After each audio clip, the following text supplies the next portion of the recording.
Hi, it's Manfredini, Ace's home expert, with some tips on hot water. And if you're having a problem perhaps with your water heater not producing any hot water. So these are a few things to check perhaps before you call the plumber. Now this is an example of a tanked gas hot water heater. And that's really what I'm going to talk about today. There are electric units as well. We'll save that for a different video. As you can see, this kind of darker gas line coming in is actually the fuel supply for the actual water heater. Typically comes in onto the side. It's got this little extension here that's a sediment drop for the gas line. Right here is a valve. You want to make sure that this valve is on. You know, it could be that a workman or somebody down in there inadvertently, or a child, turned that off. When it's parallel with the pipe, that means the gas line is on and it's supplying gas and or propane, both would be the same, coming into the side. Now this particular unit is electronic, and you may notice there's a blinking light here that's on, and we've also got a setting here for the settings of the temperature that you want to place it on. Kind of a good rule of thumb is you don't want it any higher than about 120 degrees, so that main line where you see the regular line of what to set it at should be perfectly fine.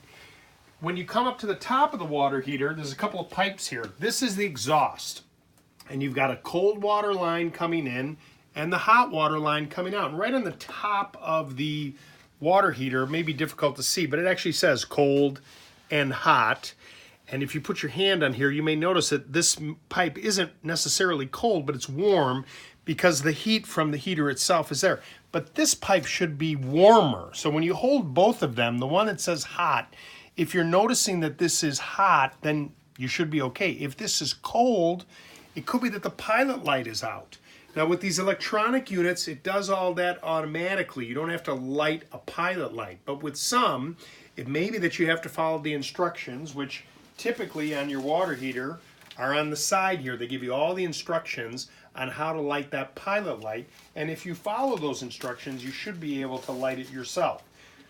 If you've got an issue where you just don't seem like there's enough hot water, meaning that you go into the shower and just after about 5 minutes or so you run out of hot water, then there could be a problem with the unit itself. There is something in here on the cold water side called a dip tube, and you can't see it, but essentially the idea behind this is as the cold water comes into the tank, it's an extension that goes down inside the tank, so the cold water enters at the bottom where you're pulling all the hot water from the top.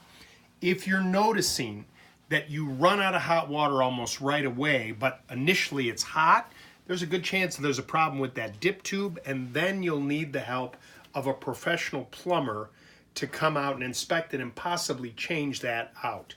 You want to do what you feel comfortable when it comes to working on these appliances, but always know that when you're in doubt or you feel like you're past your limitations, it's a good idea to get a licensed plumber to come take a look at what's going on with your water heater.